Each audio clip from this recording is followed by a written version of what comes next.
اعوذ باللہ من الشیطان الرجیم بسم اللہ الرحمن الرحیم وبہ نستعین وهو خیر المعین وصلی اللہ علی سیدنا محمد وآلہ الطاہرین اللهم صل على محمد وآل محمد وعجل فرجه. آپ کی خدمت میں منہج مشاء کو بیان کیا جا رہا تھا کہ ہم نے فکری مدارس میں منہج تقلیدی یا منہج اہل حدیث اس کو ملاحظہ کیا، اور مکتب تشیع میں اس کے آثار اور اس کے مختلف خصائص اور مراکز اس کو ہم نے ملاحظہ کیا کہ یہ فکر ابھی بھی موجود ہے، علماء اعلام کے پاس موجود ہے اور استفادے کے قابل بھی ہے ایک حد تک، کیونکہ کوئی بھی منہج ان میں سے اثر نو یعنی اول سے آخر تک وہ باطل فکر یا مدرسہ نہیں ہے.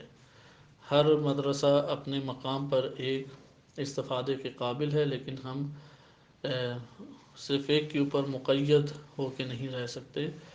بہرحال ہم یہ مناہج پڑھتے ہیں، اور ان مناہج میں سے ایک منہج کے تحت بدایت الحکمہ ہے، اس کو ہم مطالعہ کریں گے، اور اس کے بعد جب انسان معلومات حاصل کرتا ہے تو بہترین کی تلاش اور بہترین کے انتخاب کی طرف بڑھتا ہے. ممکن ہے کہ بہترین کے انتخاب اختلاطی صورت میں اس کے سامنے آئے، اور ممکن ہے کہ بہترین اس کی نظر میں بہترین کا انتخاب فقط اور فقط ایک منہج کی اتباع کی صورت میں ہے. یہ اس کو اختیار ہے. اصل مسئلہ ہے حقائق کا جاننا، کیونکہ فلسفے کی ابتدا ہے حقائق سے تعلق رکھتی ہے. حقائق انسان کے پاس اس کو بلندی کی طرف لے کے جاتے ہیں. حقائق سے کیا مراد ہے؟ حقائق سے مراد یہ ہے کہ ہمارے پاس مخلوقات مختلف مجموعے موجود ہیں. ان مجموعوں میں انسان جس مخلوق کو کہا جاتا ہے وہ تمام کی تمام مخلوقات سے جدا اور ممتاز ہے. اس کی جدائی کس چیز میں ہے؟ اس کی جدائی کھانے پینے، چلنے پھرنے، احساسات دکھانے. جیسے غم ملتا ہے تو روتا دھوتا ہے، پریشان ہو جاتا ہے، ایک سائڈ پہ بیٹھا رہے گا. یہ انسان نہیں، حیوان بھی اس طرح کرتا ہے. خوشی ہوگی تو خوب ہنسے گھلے گا، خوب فرح کا شکار ہوگا. یہ انسان کے ساتھ نہیں، خود مختص حیوان میں بھی پایا جاتا ہے. انسان حیوانیت سے جدا ہوتا ہے حقائق کے جاننے کی منزل پر، اور پھر ان سے معاملہ کرنے کے اعتبار سے. کیونکہ یہ جتنی مخلوقات اللہ تعالیٰ نے دیگر انسان کے علاوہ خلق کی ہیں، جن کو جو ہمارے ابھی دائرے علم میں ہیں، وہ اللہ کتنی اللہ تعالیٰ نے مخلوقات خلق کی ہیں ہم نہیں جانتے اسے. ہمارے پاس جو ایک عقلی طور پہ اور قرآن کریم کی آیات سے ہم استفادہ کرتے ہوئے جو بات دیکھتے ہیں وہ یہ ہے کہ متعدد مجموعے مخلوقات کے، انسان ان تمام مخلوقات کے مجموعوں سے ممتاز اور جدا ہے. لیکن کس چیز میں جدا ہے؟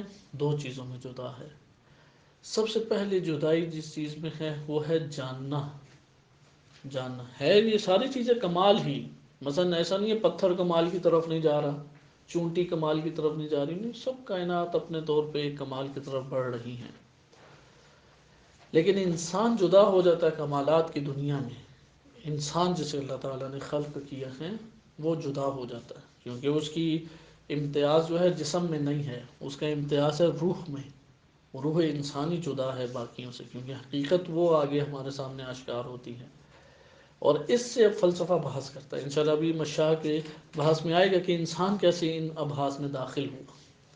آپ نے ملاحظہ کیا کہ انسان حقائق کی وجہ سے جدا ہو جائے، کیونکہ اولاً انسان واحد ایسی خلقت ہے کہ جو تفکر و تعقل کی مدد سے حقائق جان سکتا ہے. تفکر و تعقل کی مدد سے حقائق کو جان سکتا ہے. نمبر دو، انسان واحد ایسی مخلوق ہے کہ جو تفکر تعقل کے ساتھ ساتھ اپنی روح میں نشوونما دے کے پرواز کر سکتا ہے. روح کی نشوونما قد کی طرح نہیں ہے، مثلا انگلی چھوٹی تھی اب بڑی ہو گئی، ناخن چھوٹا تھا بڑا ہو گیا، بال بڑھ گئے. نہیں، اس طرح روح کی نشوونما نہیں ہے. روح کی نشوونما سے مراد یہ ہے کہ اعلیٰ ترین اوصاف اس کے وجود میں نشوونما پانے لگ جائیں، کیونکہ غیر مادی چیز ہے، مادہ تو ہے نہیں. جس میں اعلیٰ ترین اوصاف وجود میں آنے لگ جائیں گے یہ روحانی نشوونما ہوگی. مثلا اعلیٰ ترین اوصاف میں سب سے بالا تر وصف کون سا؟ علم. علم کو کاٹ دیں اور باقی اوصاف لے لیں ٹھیک ہے، اس کے پاس بھی اوصاف ہیں، قابل قدر ہے، لیکن وہی مقابلہ ہے جو روایات نے عابد اور عالم کے درمیان کیا ہے۔ عابد 70,000 سال عبادتیں کرے، 70,000 سال ذکر پڑھتا رہے، نمازیں پڑھتا رہے، زیارات، عمر، حج، سارے اعمال انجام دیتا رہے، عالم کی ایک لحظے کا تفکر وہ بالا تر ہے، علم کمال ہے۔ لہذا حقائق کو جاننا یہ عالم بناتا ہے، پہلی چیز۔ لہذا انسانی وجود میں ایک فطری طور پہ جذبہ ہمارے درمیان موجود ہے کہ ہم حقائق کو جانیں۔ اس لیے پہلے آپ کے سامنے ایک عمومی مقاصد بیان کیا، ابھی ہم فلسفے میں داخل نہیں ہوئے۔ حقائق کو جاننا فقط فلسفے کے ساتھ مختص نہیں ہے۔ اس لیے انشاءاللہ حکمت متعالیہ ہمارے سامنے ایک ترقی یافتہ صورت میں آئے گا کہ تنہا عقل تمام مراحل طے نہیں کرتی، عقل کے ساتھ ساتھ برہان کے ساتھ ساتھ قرآن اور اہل بیت علیہ السلام، اور اس کے ساتھ ساتھ عرفان، یعنی عرفانی طور پہ اقدامات، عملی سیر و سلوک کو اختیار کرنا بھی ضروری ہے۔ بس آپ نے ملاحظہ کیا کہ حقائق جاننا یہ گوہر ہے، یہ ایک کمال ہے۔ اب ایک انسان ظاہر طور پہ بہت چھوٹا ہو، لیکن اس کی روح کے اندر علوم موجود ہیں، وہ ان پہاڑوں، ان کہکشوں سے وسیع ہے، کیونکہ سورج نہیں جانتا کہ چاند کیا ہے، چاند نہیں جانتا کہ زمین کیا ہے۔ یہ ایک چھوٹی سی مخلوق، لیکن اس کی حقیقت اتنی وسیع کہ اس نے ایک علمی احاطہ کیا ہوا ہے۔ بس ایک ہے علمی احاطہ، ایک ہے وجودی احاطہ، یہاں پہ عرفانی ابحاث آتی ہیں۔ اب وجودی احاطہ جسم سے تو نہیں ہو سکتا، جسم تو ادھر چھوٹا سا موجود ہے، لیکن روح ایک وجود ہے یا نہیں، وہ ایک وجودی احاطہ۔ اب یہ کیا چیزیں ہیں، اس کو ہم پڑھیں گے، صحیح ہیں، غلط ہیں، ثابت ہوتی ہیں، نہیں ہوتی، یہ ساری چیزیں، لیکن حقائق تو ہیں نا کچھ، ان میں سے کیا حقیقت ہے، کیا حقیقت نہیں ہے۔ بس ایک ہمارے پاس مرحلہ آ گیا علم کا، اور علم ہمارے پاس آتا ہے عقل کے ذریعے، اس کے کئی ہیں وسائل، حواس خمسہ ہے، عقل ہے، شہود ہے، بہرحال علم ایک کمال ہے۔ دوسرا ہمارے پاس ایک اور چیز، وہ ہے حقائق سے دوچار ہو کے اس کے مطابق عمل کرنا، کیونکہ اگر ایک انسان حقائق سے دوچار ہو اور حقیقت کو نہ جانے تو غلط قدم اٹھائے گا، اور غلط قدم اٹھانے کی صورت میں اسے نقصان پہنچے گا۔ اس لیے دوسری چیز جو ہمیں اس دنیا کے اندر ابھارتی ہے کہ تم آگے بڑھو اور حقائق کو جاننے کی کوشش کرو، اپنے آپ کو نقصان سے بچانا ہے۔ جیسے آپ کو چند مثالیں دی کہ اگر ایک برتن ہے، وہ ظاہراً ہمیں ٹھنڈا نظر آ رہا ہے، اب میں اس کی حقیقت نہیں جانتا، لیکن میں حقیقت نہ جاننے کی وجہ سے چاہے اسے ٹھنڈا سمجھوں یا نہ سمجھوں، غفلت میں اٹھا لیا، یا غلط فہمی کہ میں نے کہا کہ یہ ٹھنڈا ہے اور حقیقت میں گرم تھا، اٹھا لیا تو میرا ہاتھ جل جائے گا یا نہیں؟ بس حقیقت کو، میرا حقیقت کو نہ جاننا وہ مجھے نقصان پہنچائے گا۔ اب میں تخیلاتی طور پہ چیزیں سوچتا رہوں، اسے حقیقت تو چیز نہیں بن جائے گی، نقصان اٹھاؤں گا میں۔ مطلب میں اپنے ذہن میں ادھر بیٹھ کے دیکھوں کہ نہیں میں تو حج میں، خانہ کعبہ میں حج کر رہا ہوں۔ ہم اسلامی یونیورسٹی میں تھے، اہل سنت یونیورسٹی ہے، تو وہاں پہ چند ادھر مختلف ممالک سے لوگ آئے ہوئے ہیں، تو نماز کے اوقات ہوتے تھے، کیونکہ اہل حدیث طبقہ ہے، اس نے وہ آباد کی ہے، تو نماز کا کچھ رواج تھا، ورنہ یونیورسٹیوں میں ناپید ہوتی ہیں چیزیں یا قلیل ہوتی ہیں، تو نماز پڑھتے تھے۔ تو بعض چینی حضرات بھی موجود تھے، وہ مسجد کی جگہ ہاسٹل چلے جاتے تھے، تو ان سے پھر ایک دوست نے پوچھا کہ آپ نماز کے ٹائم پہ چلے جاتے ہیں، نماز نہیں پڑھتے؟ کیونکہ چین ایک ایسی جگہ ہے کہ پورے اس خطے میں سب سے پہلے اسلام ادھر آیا، ازبکستان اور چین، یہ وہ خطے تھے۔ بخاری کا تعلق ازبکستان سے ہے، اور پھر وہ افغانستان، ازبکستان اور چائنا، یہ جو دوسری تیسری صدی ہجری ہے، یہاں سے بہت بڑی بڑی شخصیات اٹھی ہیں، خصوصاً اہل سنت میں۔ تو وہ کہنے لگا کہ ہم ادھر عام لوگوں کے ساتھ نماز نہیں پڑھتے۔ کہا کہ پھر ادھر کون سی شخصیت ہے؟ کہتے ہیں ہم تو مدینہ منورہ جا کے نماز پڑھتے ہیں۔ اس نے کہا وہ کیسے؟ کہتے ہیں وضو کر کے میں بیٹھتا ہوں اور تخیلات میں گم ہو جاتا ہوں، وہاں جا کے نماز ادا کر کے آتا ہوں۔ اور وہ ہوتا بھی تھا، ایک دفعہ لاہور کی طرف سفر کر رہا تھا، ساتھ ہمارے سیٹ پہ شخص بیٹھا ہوا تھا، تو وہ اپنے واقعات سنانے لگ گیا، کوئی اس کو طالبان کے ساتھ بھی کچھ عرصہ وہ رہا اور ان کے کچھ سنا رہا تھا، بہرحال سنتا رہا میں، کیونکہ سفر تھوڑا طویل ہے، 4-5 گھنٹے۔ تو جب ہم لاہور کے قریب پہنچے 1 گھنٹہ، تو وہاں پہ رکتی ہے گاڑی، تو نماز کا بھی ٹائم تھا، میں بھاگا بھاگے نماز کے لیے چلا گیا، 15 منٹ ہوتے ہیں، اور زور اثر کی نماز تھی، دوپہر کا وقت تھا۔ تو دیکھا وہ بیٹھا ہوا، کوئی نماز نہ کچھ، اور پورے راستے دین کی باتیں۔ تو میں نے آتے ساتھ کہا آپ نے نماز نہیں پڑھی، کیونکہ ادھر تو وہ دکھائی نہیں دیا۔ تو اس نے کہا میں نے پڑھ لی۔ میں نے کہا وہ کیسے؟ کہتے ہیں ادھر بیٹھے بیٹھے۔ میں نے کہا وہ کیسے؟ کہا کہ میں تو ابھی فلاں صحابی کے پیچھے نماز پڑھ کے آیا۔ میں بڑا حیران پریشان، کیسے؟ کہتا میں نے آنکھیں بند کی اور نیت وضو کیا اور بس پھر پڑھ آیا۔ یعنی تخیل، اور ان کا تخیل بھی بڑا قوی ہوتا ہے، آنکھوں سے آنسو جاری ہوتے ہیں، ادھر بیٹھے ہوئے ہیں اور اپنے آپ کو پرواز کرا رہے ہیں۔ یہ ہے تخیلات کی دنیا۔ دیکھیں حقیقت سے اگر ہم حقیقت کو نہیں پہچانیں گے تو حقیقت کے مطابق عمل نہیں انجام دیں گے تو اللہ بھی قبول نہیں کرتا۔ صحیح ہے؟ اگرچہ نماز پڑھیں اور حاضر نہ ہوں، لیکن وہ حقیقت کے مطابق رکوع سجود تو کیے نا اس نے، نیت ہی اس کی ادھر ادھر تھی، وہ نماز اللہ کو قبول ہے۔ لیکن وہ نماز جو اپنی تخیلات میں پرواز کر کے بے شک آنسو نکالیں، آپ اپنے جسم کو گرم کرے، جذبات ابھارے، وہ قبول نہیں ہے خیالات اور تخیلات کی بنیاد کے اوپر۔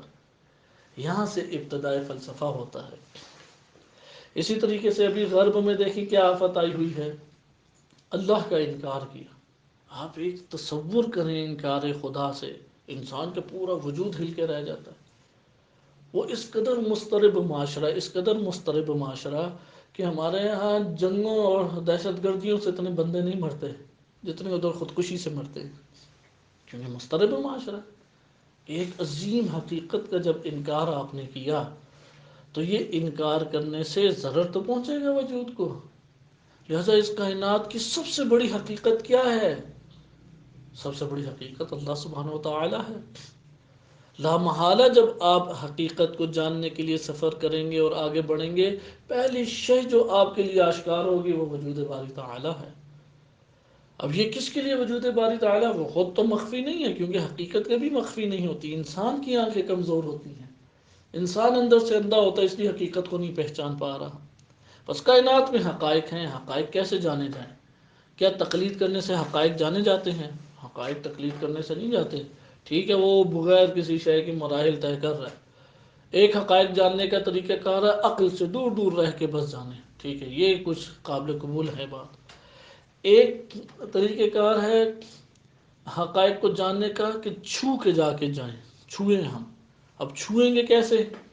جیسا کہ آپ یہ دیکھیں ایک گرم آپ نے شے کو چھوا تو چھونے سے جو علم حاصل ہوگا اور اس سے پہلے جو علم تھا، دونوں میں فرق ہے، زمین آسمان کا فرق۔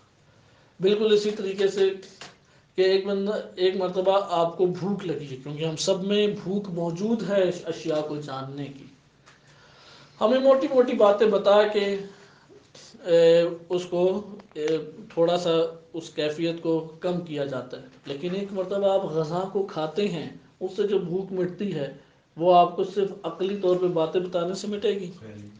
لہذا یہ ہمارے پاس آ جاتی ہیں چیزیں کہ انسان لا محالہ محتاج ہے کہ ضرر سے بچائے۔ ایک ہے انسان کے وجود میں کمال علم، کمال عقل، یہ انسان کو حیوانات سے جدا کرتا ہے۔ اگر ایک انسان حقائق کو جاننے کے لیے قدم نہ بڑھائے تو اس کا نتیجہ کیا نکلے گا؟ انسان جاہل رہ جائے گا، جاہل رہ جائے گا پست مرتبے کے اوپر آ جائے گا، جبکہ اللہ نے اسے خزانے در خزانے دیے ہوئے تھے۔ دوسرا کیا ہے؟ نقصان اٹھائے گا، وہ ضرر اٹھائے گا، وہ حقیقت سے اس کے مطابق نہیں دو چار ہوگا، حقیقت جس طرح سے ہے اس کے مطابق عمل انجام نہیں دے پائے گا۔ بس ہمارے پاس یہ باتیں آئیں اور یہاں سے یہ بحث شروع ہو جاتی ہے کہ مسلمانوں میں کہ حقیقت کو پھر کیسے جانا چاہیے۔ اب نبی اکرم صلی اللہ علیہ وآلہ وسلم آئے، اگرچہ ہم ایک کے اوپر فقط اکتفا نہیں کر سکتے، اسلام آیا، حکم دیا تعقل کا، تفکر کا، بڑھتے بڑھتے بڑھتے بڑھتے ترقی ہوئی، مختلف ڈپارٹمنٹ بن گئے عالم اسلام میں۔ ابتدا میں تو کوئی ڈپارٹمنٹ اور شعبہ نہیں تھا، نہ علم فقہ کا تھا، نہ علم اصول کا تھا۔ اسی لیے آپ دیکھیں امام صادق علیہ السلام سے کتنی روایات آئی ہیں اس میں روایات میں عقائد بھی ہیں، اخلاق بھی ہے، فقہی حکم بھی ہے. بہت ساری ایسی روایات ہیں فقط فقہی حکم کے اوپر ہیں. صحیح ہے؟ مختلف طرح کے ہمارے پاس، اس کا مطلب ہے ڈپارٹمنٹ مختلف نہیں تھے کہ اب عقائد کا درس ہو رہا ہے، اب علم فقہ کا درس ہو رہا ہے، اصول کا. قرآن بھی اس طرح سے ڈپارٹمنٹ کی صورت میں نازل نہیں ہوا. علوم نے بعد میں ترقی کی. انہی ترقیوں میں سے ایک ترقی عقلی منہج کے تحت ہے. عقلی منہج ارسطو سے متاثر ہوا کہ ہم نے پچھلے درس میں یونان کی ایک اشارتاً انتہائی مختصر سی ہم نے تاریخ پڑھی، اور اس میں بنیادی اختلاف آپ کے سامنے پیش کیا کہ اگر آپ یونیورسٹیز کی دنیا کے آئینے سے دیکھیں، یونیورسٹیز کی دنیا انہیں کافر بیان کرتے ہیں. حوزہ علمیہ کی طرف سے دیکھیں، کم سے کم مواحد ضرور ہیں، کم سے کم مواحد، اور زیادہ سے زیادہ جیسے بعض ہمارے بزرگان یا آغا حسن زادہ آملی حافظہ اللہ تعالی اور ان کے بعد شاگردان، وہ انہیں انبیاء کہتے ہیں. بہرحال ہم کم سے کم مواحد، کم سے کم رائے کی طرف ہی آ جائیں کہ اگر ہم اس قول کی طرف نہ بھی جائیں. اور بعض ہمارے پاس 5-6 روایات ہمارے پاس آ جاتی ہیں، اگرچہ سندن ضعیف ہیں، لیکن 5-6 روایات ہیں جس میں ارسطو کی مدح یا تعظیم کے عناصر سامنے آتے ہیں. صحیح. ارسطو کے بعد ہمیں ایک قسم کا دروازہ جو ہے وہ ظاہر نہیں ہوتا کہ کیا تسلسل کے ساتھ کڑی با کڑی چلی، یعنی ایک قسم کا دروازہ بند نظر آتا ہے. بند ہونے سے مراد نہیں کہ بند ہو گیا، تاریخ نے ہم تک نہیں چیزیں پہنچائی، سوائے مترجمین جو کہ عالم اسلام میں پہلی اور دوسری صدی ہجری کی ابتدا سے تیسری صدی ہجری تک جو مترجمین آئے ہیں، انہوں نے یونانی کتب کا ترجمہ کیا اور ایک میراث مسلمانوں کے ہاتھ میں آ گئی. ہمارے پاس پہلی شخصیت جو غیبت کبریٰ میں سامنے آئی اور عقلی پیمانے پہ اس نے استنتاج پیش کیے اور نتائج پیش کیے، اس کا نام ہے ابو نصر فارابی.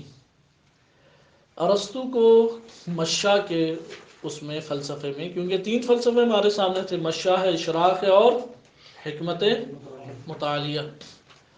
مشاء کے بعد انشاءاللہ اشراق کی طرف ہم آئیں گے، کیونکہ ہمارے پاس جو معلومات ہیں اس میں اشراق ابن سینا کے بعد ہیں. شہاب الدین سہروردی وہ 6 صدی ہجری کے ہیں اور ابن سینا 5ویں صدی ہجری کے ہیں، اور یہ 4-5ویں کے ہیں ابو نصر فارابی.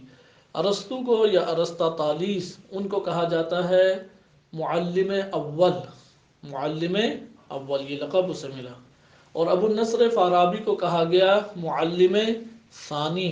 معلم ثانی کا لقب اس کو دیا گیا ابو نصر فارابی کو.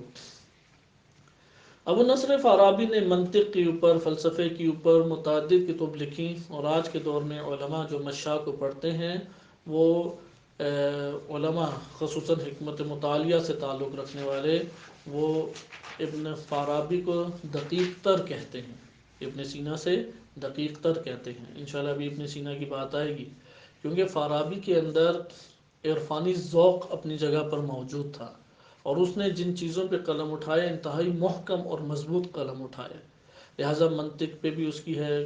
فلسفے کے بعض خصوصی موضوعات تھے، انشاءاللہ ابھی آگے آپ کے سامنے بیان کیے جائیں گے کہ ان موضوعات کے اوپر ہر کسی نے اپنی نظر کو پیش کیا ہے. جیسے عالم، اس دنیا کے بارے میں نظر، دنیا کیسے بنی، دنیا کے بنیادی عناصر کون ہیں، خالق کون ہے، بنانے والا کون ہے. اس طرح کی یہ قدیم زمانے سے باتیں آ رہی ہیں فلسفیانہ زبان میں. اسی طریقے سے ایک نظر معاد کے بارے میں، ہر ایک نے اپنی طور پہ کوئی نہ کوئی نظر پیش کی. انہی میں سے ابو نصر فارابی وہ شخصیت ہے جس نے باقاعدہ سیاسی امور کے اوپر قلم اٹھایا.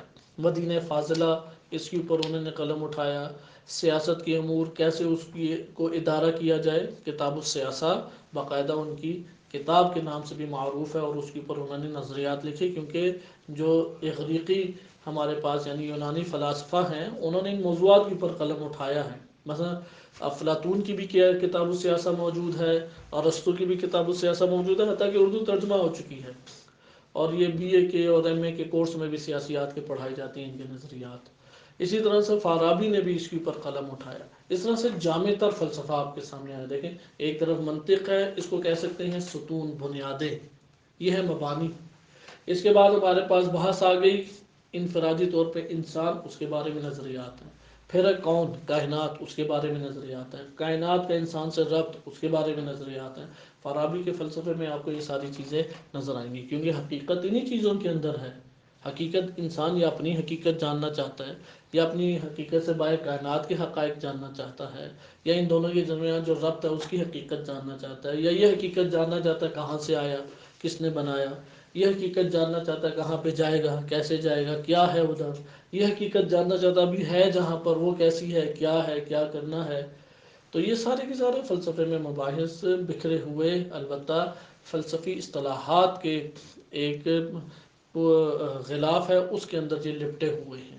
اگر یہ اصطلاحات ہٹا دیں تو بہت ساری چیزیں عوام الناس کو بھی سمجھ آنے لگ جائے۔ اصطلاحات آ کے بہت ساری مشکلات کو کھڑا کر دیتی ہیں۔ دوسری چیز ہے براہین، استدلال عوامی مرحلے سے باہر ہے، کیونکہ استدلال ایک خاص فن کے ساتھ ہوتا ہے۔ فارابی کے بعد جو ایک بڑی شخصیت آئی جو منہج مشاء میں، کیونکہ منہج مشاء کا کچھ تذکرہ آپ کے سامنے سابقاً گزر چکا ہے۔ ہاں، اگر ہم فارابی کو کاملاً منہج مشاء پہ کہہ سکتے ہیں یا نہیں، یہ بذات خود ایک سوال ہے، اگرچہ شہرت یہی ہے، شہرت یہ ہے کہ فارابی منہج مشاء پہ تھے، کیونکہ جیسے ہی کلمہ مشاء آتا ہے اس کا کیا مطلب ہے؟ اس کا مطلب یہ ہے کہ یہ عقل کے علاوہ کسی بھی روش کو قبول نہیں کرتے۔ کس کو قبول کرتے ہیں؟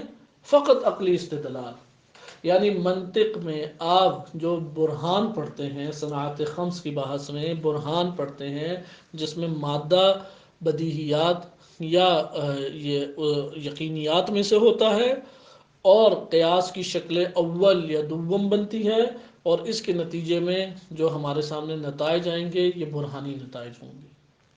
یعنی برہان منطقی کے ذریعے سے جو کچھ ثابت ہو بس وہ حقیقت ہے، جو برہان منطقی سے ثابت نہیں ہوتا وہ کوئی حقیقت نہیں ہے۔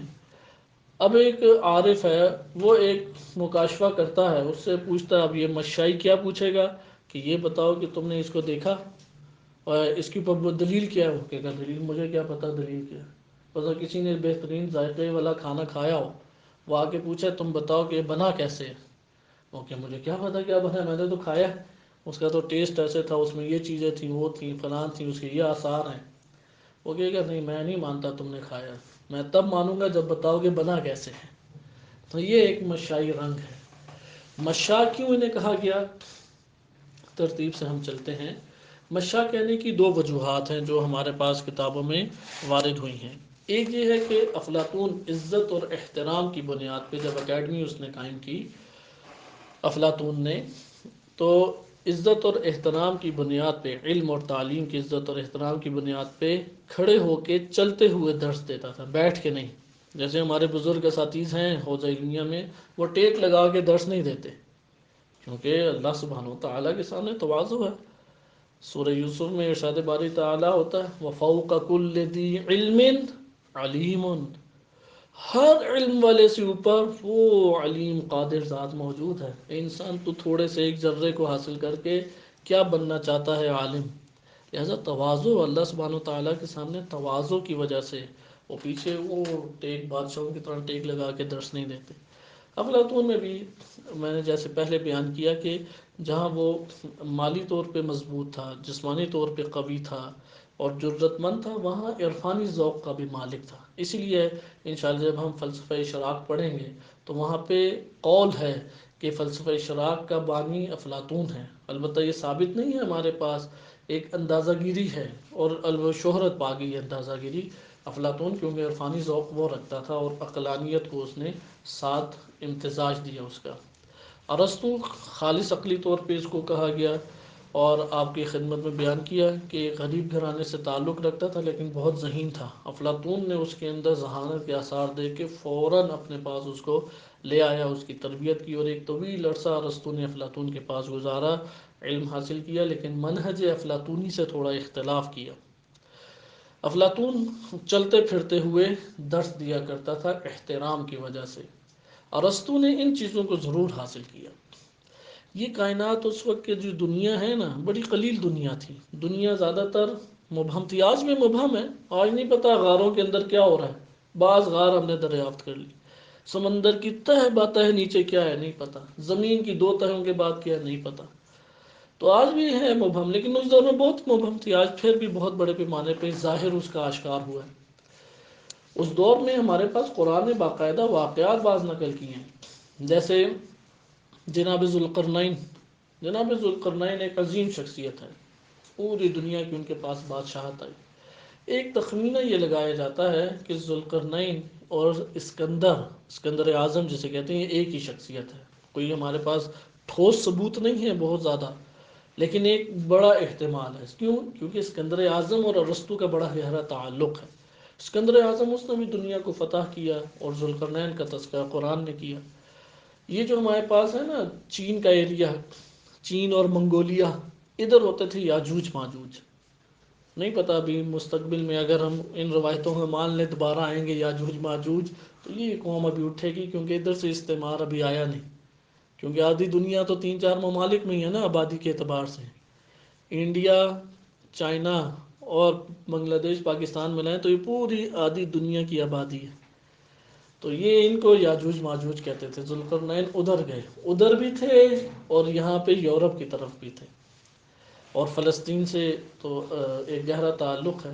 تو ارسطو کا عملی سیاسی بھی ایک تعلق رہا ہے، لیکن ارسطو نے جو آداب ہیں وہ اخذ کیے ہیں افلاطون سے، لہذا ارسطو بھی اپنے شاگردوں کو چلتے ہوئے تعلیم دیتے تھے، اور اس طرح سے یہ نام مشا پڑ گیا۔ مشا مشی ان سے ہے، اور مش کہتے ہیں پیدل چلنے کو۔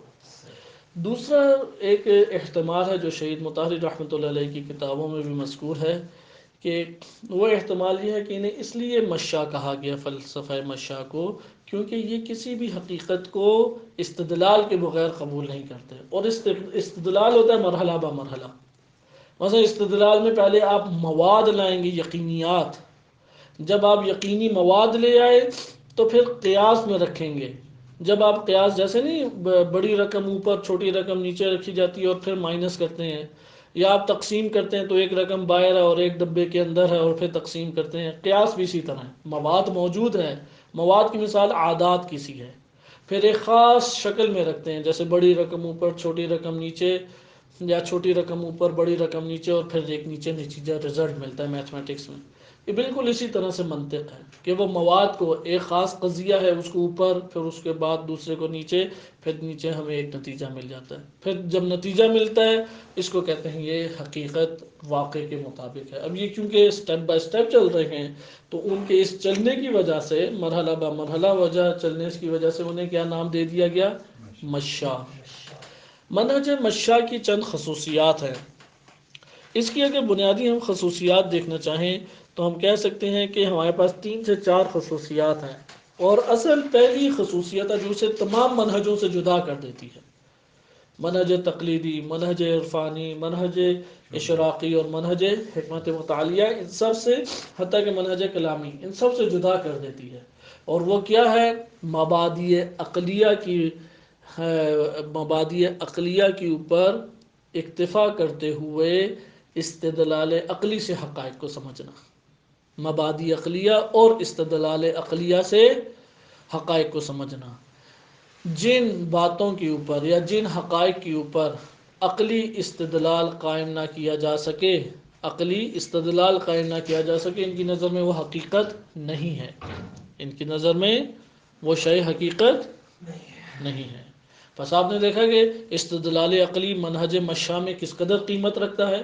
آپ ایک نظریہ لے آئیں، مطلب آپ ایک نظریہ لے کے آتے ہیں جو حقائق سے تعلق رکھتا ہے کہ قبر میں عذاب ہوگا بالفرض۔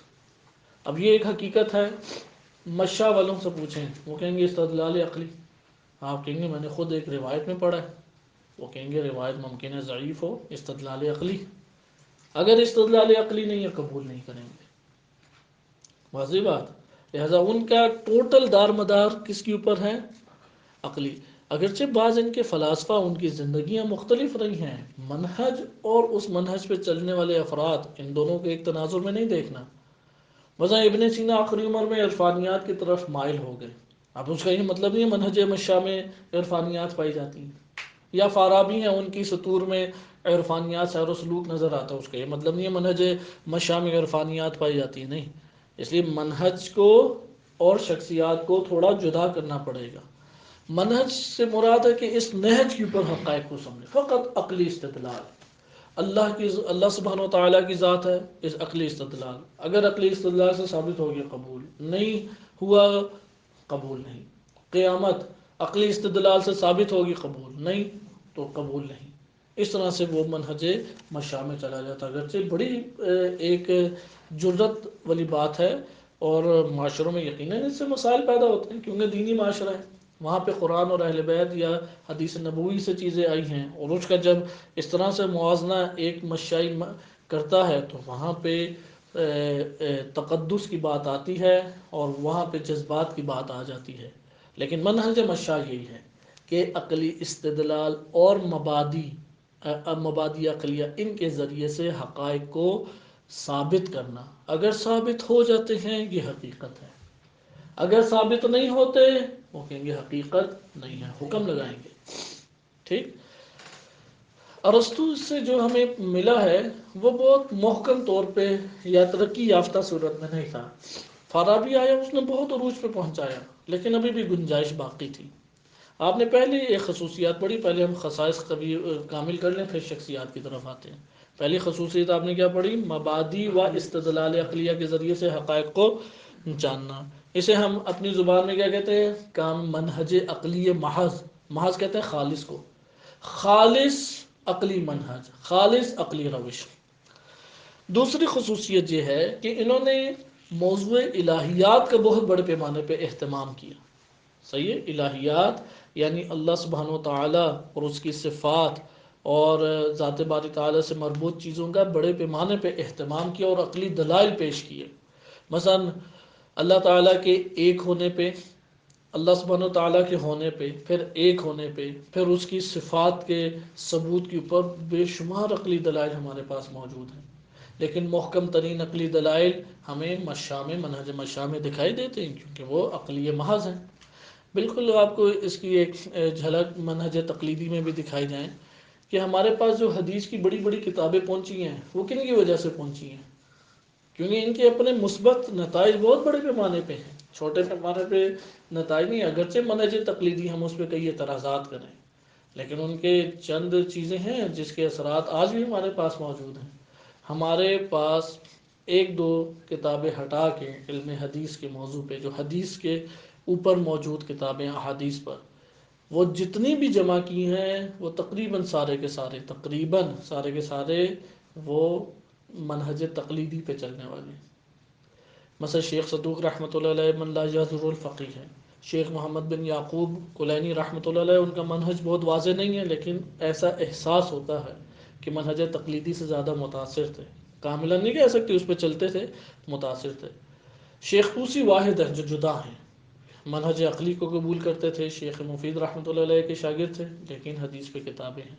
لیکن اس کے بعد آ جائیں جو مجامع احادیث ہمیں بڑے ملے ہیں، بحار الانوار منہج تقلیدی کے ہیں، وسائل الشیعہ منہج تقلیدی ہے، اچھا محدث نوری منہج تقلیدی رکھتے ہیں، سفینۃ البحار وہ بھی منہج تقلیدی، مستدرک و سفینۃ البحار وہ تم ہیں مدرسہ تفقیق کے، نمازی شاہرودی مدرسہ تفقیق کے ہیں، انہوں نے حدیث پہ بڑا کام کیا۔ بالکل بے عین ہی یہی صورت ہے، منہج مشاء منہج عقلی محض ہے، لہذا ممکن ہے کہ کوئی اعتراض کئی جوانب سے ہو سکے لیکن ان کی بنیاد پہ حقائق دینیہ کے اوپر بہترین اور قوی ترین عقلی دلیلیں آئیں، اور اس قدر قوی ترین عقلی دلیلیں آئیں کہ یہ دوسری تیسری صدی ہجری سے تیسری چوتھی صدی ہجری سے آج تک وہ عقلی دلیلیں چل رہی ہیں، آج بھی انہیں کوئی نقص کرنے والا موجود نہیں ہے، اتنی محکم دلیلیں سامنے ہیں۔ یعنی عقلی ادلہ کا ایک انہوں نے پورا خزانہ امت کے سامنے رکھا، اور اس سے استفادہ شیعہ نے بھی کیا، سنی نے بھی کیا، اہل حدیث نے بھی کیا، سب نے استفادہ کیا، بے شک اپنے طور پہ کفر کے فتوے دے رہے ہیں لیکن اس کے باوجود ان کے استدلالی منہج سے علماء نے استفادہ کیا۔ دوسری اس کی یعنی دوسری خصوصیت آپ نے دیکھا الہیات میں انہوں نے بڑے پیمانے پہ استدلال کیا۔ آج آپ جو محکم استدلال پڑھتے ہیں وہ کن شخصیات کے ہیں الہیات پہ؟ ملا صدر اور ابن سینا، فقط دو ہیں شخصیات، کیونکہ باقی خواجہ طوسی رحمۃ اللہ علیہ وہ ایک قسم کے پیروں ہیں ابن سینا کے، انہوں نے جو کچھ پیش کیا ہے ایک قسم کے پیروں ہیں۔ تیسرا ہمارے پاس یہ آیا کہ انہوں نے فلسفی قضایا کو انسانی زندگی، انفرادی اور اجتماعی زندگی سے ربط دیا۔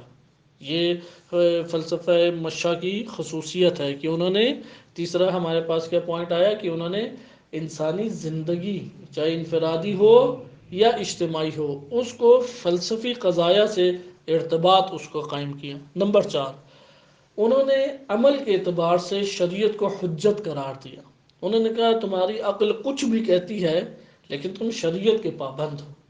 اس لیے منہج مشا شیعہ سنی دونوں میں رواج پا گیا، شیعہ سنی دونوں میں رواج، کیونکہ اس نے شریعت سے کوئی جنگ نہیں لڑی، شریعت سے کوئی ٹکراؤ حاصل نہیں۔ عقائد کے باب میں تو کاملاً خاضع اور تواضع سے اسلام کے سامنے پیش آتا ہے، کیونکہ عقلی استدلال سے جب اللہ کو ثابت کیا، نبوت کو ثابت کیا، معاد کو ثابت کیا، تو ان کے لیے تو ایک بہت بڑے پیمانے پہ اسلام کی حقیقت بھی اجاگر ہو گئی۔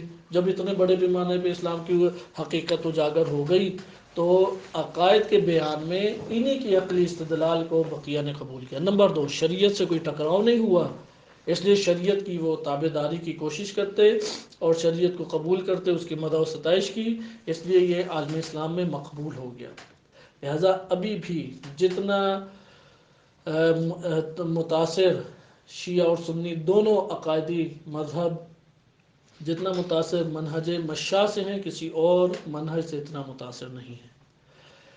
منہج مشا میں بڑی شخصیت جو عالم اسلام میں آئی وہ ابو نصر فارابی ہیں، اور اس کے بعد دوسری شخصیت ابن سینا۔ ابن سینا غیر معمولی ایک شخصیت ہے۔ آپ نے یہ 4 خصوصیات دیکھیں، ان 4 خصوصیات کو ہمیشہ ذہن میں رکھیں، کیونکہ یہی منہج آپ کو آگے فائدہ دیں گے، یہی باتیں آگے آپ کو فلسفہ جب شروع کریں گے، کیونکہ فلسفے کی کوئی زبان تو ہے نہیں سوائے عقل کے، نہ انگلش ہے، نہ اردو ہے، نہ فارسی ہے، نہ عربی ہے۔ فلسفے کی اصل زبان کیا ہے؟ عقل انسانی۔ لہذا عقل انسانی جو رکھتا ہے وہ سمجھ لیتا ہے یہ بات۔ آئیں شخصیات کی طرف۔ فارابی کے اوپر ابھی ہم کم وقت لگاتے ہیں، کیونکہ انشاءاللہ تعالی آپ خود اس کا مطالعہ کریں گے۔ ان شخصیات کے اوپر پوری 300 یا 400 صفحوں کی کتابیں لکھی گئی ہیں، اس لیے ہر طالب علم خود مطالعہ کرے۔ فارابی کی شخصیت ہے، ابن سینا کی شخصیت ہے۔ فارابی کے بعد ابن سینا کی شخصیت آئی، اور ابن سینا کی شخصیت عین مرکز اسلام میں موجود تھی، کیونکہ یہی بلخ اور ہرات اور یہ سارے کے سارے علاقے مراکز اسلام شمار ہوتے تھے۔ بڑے بڑے اہل سنت کے، خصوصاً اہل سنت کے مؤرخ ہیں، محدث ہیں، مفسر ہیں، فقیہ ہیں، یہ سارے کے سارے اسی علاقے سے ہیں، یعنی ایران، افغانستان، ازبکستان ان علاقوں سے زیادہ ہیں، بجائے اس کے کہ بغداد اور بصرہ کی طرف اتنے وسیع پیمانے پہ نہیں ہیں۔ مثلا آپ سائے ستہ کے مؤلفین میں صرف 1 عرب ہے، باقی سارے اس دور کے ایرانی ہیں، آج کے دور کے نہیں، اس دور کے، یعنی بخاری کہاں کے ہیں؟ ازبکستان میں، ان کی آج بھی خبر ہے۔ اسی طرح سے ماتوریدیہ، وہ کہاں کے ہیں؟ ابو منصور ماتوریدی، ازبکستان کا ایک گاؤں ہے ماتورید، اس سے تعلق ہے۔ اسی کی وجہ سے چین میں سب سے پہلے اہل سنت فرقے کے نشو نما ہوئی۔ اسی طریقے سے ہمارے پاس ابو حنیفہ ہیں، ماجہ ہیں، ترمذی ہیں، یہ سارے ادھر کے ہیں۔ تبری ہیں، تبری شیعہ بھی گزرے ہیں، سنی بھی گزرے ہیں۔ تو یہ آپ نے ملاحظہ کیا ان جگہوں پہ کہ یہاں پہ اسلام کے مراکز تھے، اس لیے ابن سینا کی کتابیں جلد پڑھی جانے لگیں۔ ابن سینا ایک ذہانت کے اعتبار سے غیر معمولی شخصیت تھی، اس قدر غیر معمولی شخصیت تھی کہ آج کا انسان بھی اس کے اوپر تعجب کرتا ہے، اس کے کمالات کے اوپر تعجب کرتا ہے کہ غیر معصوم، اور پیچھے سے کوئی ایسا مذہبی تعلیم و تربیت کا سلسلہ نہیں، لیکن اس کے باوجود کمالات اس قدر اس پہ زیادہ۔ ابن سینا کے بعد ایک شخصیت ہے ابن رشد اندلسی۔ اندلس کے تھے، اندلس کیونکہ مرکز رہا ہے مسلمانوں کا 850 سال، وہاں پہ بھی بہت بڑے پیمانے پہ علمی ترقی ہوئی ہے، لیکن اہل سنت تھے زیادہ، جیسے کہ عرفان ہے، تفسیر ہے، حدیث ہے، کہ بڑے بڑے اندلس میں نحوی اور یہ گزرے ہیں۔ مثلا ابن عربی اندلس سے تعلق رکھتے ہیں اپنے زندگی کے اکثر اوقات سے، شام کے قریب تھا اس لیے وہ اس سے خاص تعلق رکھتے ہیں۔ اسی طریقے سے ابن عبد البر ہیں، محدث ہیں، یا اسی طریقے سے مفسرین ہیں یا نحات ہیں، تو انہی میں سے ایک ابن رشد ہے۔ ابن رشد کی خوبی یہ ہے انہوں نے سلیس عربی زبان میں ارسطو کی تمام کتابوں کا ترجمہ کیا۔ ہمارے پاس ابن رشد کے علاوہ کوئی اور سورس پختہ موجود نہیں ہے۔ عربی زبان میں سلیس ترجمہ کیا، اس لیے یہاں پہ جو بزرگان ہیں حوزہ علمیہ کے مساغہ جوادی عاملی حفظہ اللہ تعالی اور دیگر بزرگ، وہ خصوصیت سے کہتے ہیں کہ ابن رشد کا مطالعہ کریں، کیونکہ تعصب آگے ابن سینا کو شیعہ سے نسبت دی گئی، ابن رشد کو سنیوں سے، تو شیعوں نے اصلاً پڑھا ہی نہیں ابن رشد کو، تو وہ کہتے ہیں ضرور اس کا مطالعہ کریں۔ البتہ ارسطو کی تمام کتابوں کا ترجمہ ابن رشد نے کیا اور وہ چھپتی بھی اسی کے ساتھ ہے۔ اسی طرح ایک ابن باجائے اندلسی ہیں، انہوں نے بھی اس کے اوپر لکھا۔ ابن سینا ان میں سب سے نمایاں شخصیت ہے۔ کیوں؟ اس کی بنیادی وجہ یہ ہے کہ ابن سینا کئی علوم میں مہارت رکھتے تھے، اور اپنے دور میں جو انہوں نے کتابیں لکھی اس کے کئی صدیوں کے بعد بھی اس جیسی کوئی کتاب نہیں تھی، حتیٰ کہ آج سے 60-70 سال پہلے یا ایک صدی پہلے تک جرمنی کی یونیورسٹی میں اور یورپ کی یونیورسٹیز میں ابن سینا کی القانون پڑھائی جاتی تھی، حتیٰ کہ ابھی تک 15-20 سال پہلے تک القانون پڑھائی جاتی تھی۔ القانون طب کی کتاب ہے، موسیقی کے اوپر ان کی کتاب ہے، حتیٰ کہ فونیٹکس، کیونکہ آج کے دور میں فونیٹکس نے لینگوسٹکس جو ہیں زبان کا ڈپارٹمنٹ پوری دنیا میں معروف ہوا، اور اس میں پھر زبان کے اوپر تحقیقات مختلف ہوئیں۔ زمانے قدیم کی فقط ایک کتاب ہے اور وہ ابن سینا کی، اور کہاں پہ ہے؟ جرمنی میں، کیونکہ سارے یہ فرنگی آئے، انگریز آئے تو مسلمانوں کے آثار اٹھا کے لے گئے، تو اصل نسخے وہاں پہ ہی پائے جاتے ہیں، ان کی لائبریریوں میں، ہمارے پاس نہیں، اور اس کے اوپر ان کی تحقیقات ہیں اور اس کے ذریعے سے انہوں نے آگے بڑھایا۔ ابن سینا کی سب سے بڑی کتاب وہ ہے الشفاء الہیات کے باب میں، یعنی فلسفے کے باب میں، جس کی پہلی جلد ہے الہیات۔ اس میں مختلف کتابیں ہیں، الہیات کے اوپر ہے، مغالطہ پہ ہے، قیاس کے اوپر ہے، برہان کے اوپر ہے، اور یہ مجموعہ چھپتا بھی ابھی مصری ایک محقق ہیں ابراہیم مدکور، انہوں نے اس کے اوپر تحقیق کی، اور ان کی تحقیق اس وقت پوری دنیا میں چلتی ہے، لیکن الشفاء زمانے قدیم سے حوزہ جات علمیہ میں پڑھائی جا رہی ہے۔ پھر ان کی منطق میں مختلف کتابیں ہیں، فلسفے میں مختلف کتابیں ہیں، اور قوی کتابیں ہیں ان کی، ابن سینا کی۔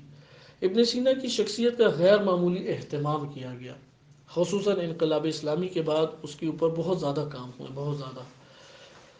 ابن سینا کی ایک خصوصیت یہ تھی کہ انہوں نے جو استدلال اور جو تفصیلات پیش کی ہیں، ان تفصیلات میں الہیات کو انہوں نے اچھے طریقے سے بیان کیا، لہذا ان سے اہل سنت بھی متاثر ہوئے اور اہل تشیع بھی متاثر ہوئے۔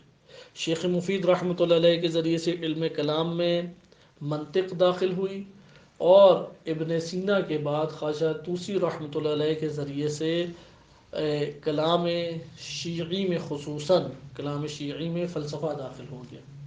لہذا جو آپ کو جو تجرید، کتاب و تجرید الاعتقاد سے پہلے جو علم کلام نظر آئے گا، اس میں منطقی استدلال زیادہ ہے، لیکن جیسے ہی آپ تجرید میں قدم رکھتے ہیں تو وہاں پہ آپ کو فلسفی رنگ زیادہ اس پہ نظر آتا ہے، یہاں تک کہ پھر اس طرح سے یہ ترقی صدی بہ صدی پایا کہ آج کے دور میں اصول اور فلسفہ، اصول فقہ اور فلسفہ کلام اسلامی، اس سے فلسفے کی تاثیر کو ختم کرنا ممکن نہیں رہا، اس قدر اثر انداز ہوا۔ لہذا ابن سینا، اس کی شخصیت متضاد آراء ہیں، نظریاتی طور پہ تضاد نہیں ہے، نظریاتی طور پہ صرف ایک علم الہی کے عنوان سے، کہ علم الہی میں اس کی طرف ایک نظریہ منسوب کیا جاتا ہے کہ اللہ سبحانہ وتعالی کلیات کا علم رکھتا ہے، جزیات کا نہیں۔ ایک نظریہ کیا ہے کہ اس کے اوپر ابن تیمیہ اور دیگر نے فتوے لگائے، اور یہ بات نہ سمجھنے کی وجہ سے ہے۔ لیکن ایک لڑائی شروع ہو گئی، جیسے ابن سینا کی شہرت ہوئی، اس کی کتابیں پھیلی، تو عالم اسلام میں ایک شدید لڑائی شروع ہو گئی۔ وہ لڑائی کن طبقوں میں تھی؟ 3 طبقوں میں۔ پہلا طبقہ تھا فقہاء اور محدثین اور فلسفہ، لہذا غزالی نے تحافۃ الفلسفہ کتاب لکھی، اس کے جواب میں ابن رشد نے کتاب لکھی تحافۃ التحافہ۔ تحفظ کہتے ہیں کہ یہ فضول بیکار باتیں، تو ابن سینا یعنی متضاد بیکار باتیں، آپس میں ٹکراؤ رکھنے والی۔ تو غزالی نے سارا کا سارا زور اس پہ لگایا پڑھنے میں، کیونکہ غزالی مزاجی طور پہ صوفی تھا۔ غزالی ایک صوفی بزرگ اور عرفانی شخصیت تھی، 505 میں اس کا انتقال ہے، ہم اثر تھے یہ ابن سینا اور غزالی۔ تو غزالی کا سارا رجحان علم اخلاق اور صوفیہ کی طرف تھا، اس لیے غزالی نے علم اخلاق پہ جو کتاب لکھی وہ ایک مرکز کی حیثیت رکھتی ہے، احیاء علوم الدین۔ احیاء علوم الدین میں اس نے بڑی بہترین ابواب بندی کی ہے، امراض قلبی کو بیان کیا اور پھر اس کے علاج بیان کیے ہیں۔ اب وہ تھا غزالی کی شخصیت میں بہت بڑا عیب نہیں ہے، دو چیزیں اس کی شخصیت میں اہم ہیں۔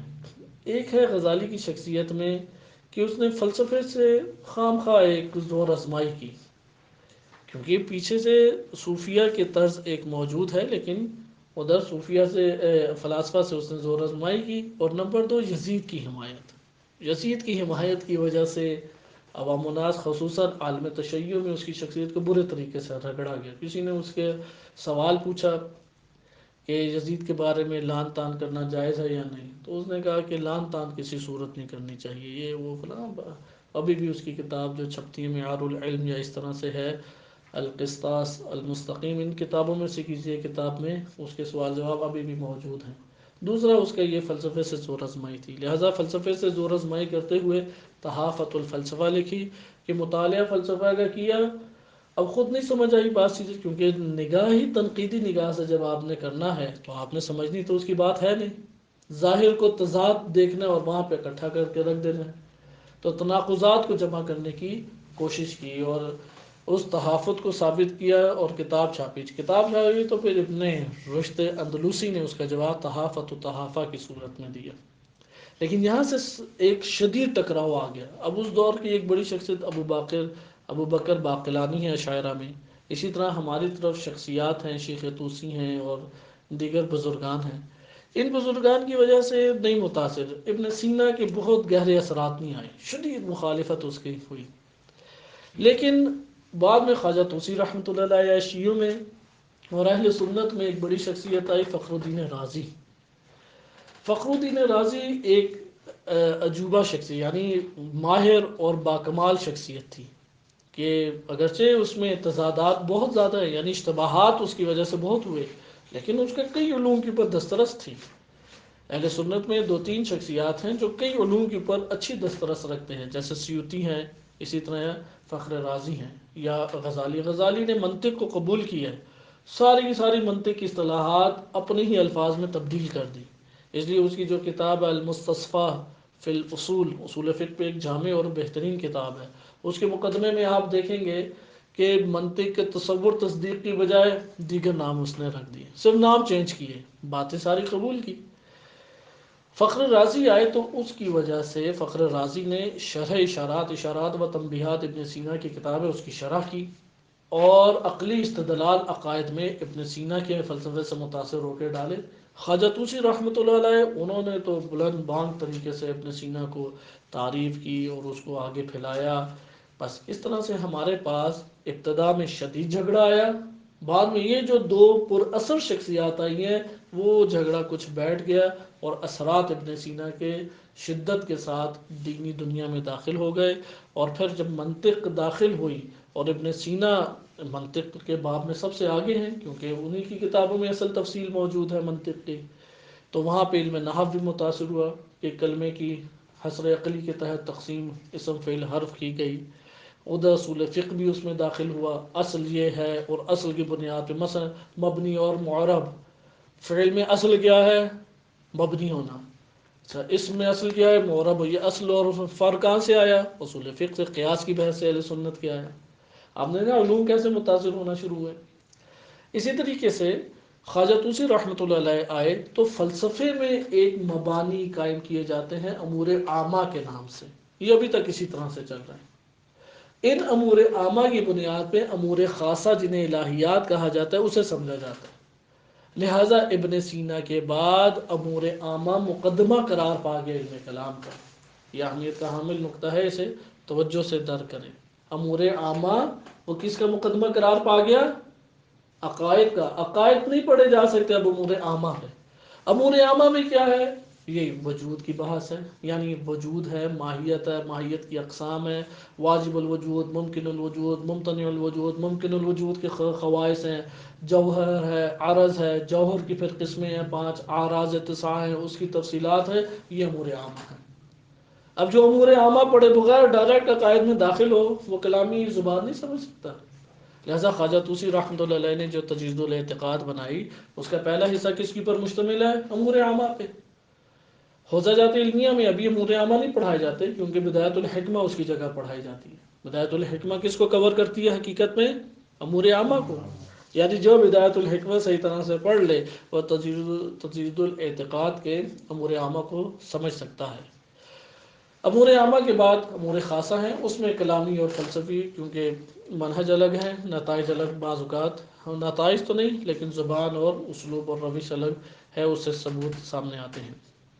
بس آپ نے یہ دیکھا کہ 2 بڑی شخصیات کون سی ہیں؟ فخر رازی، اس کی وجہ سے اہل سنت میں فخر رازی نے بہت بڑی بڑی کتابیں لکھی، المباحث المشرقیہ، کہ بہت بڑی اس کی فلسفی مبانی کے اوپر مشتمل کتاب ہے اور کاملاً وہ ابن سینا سے متاثر ہوئے ہیں۔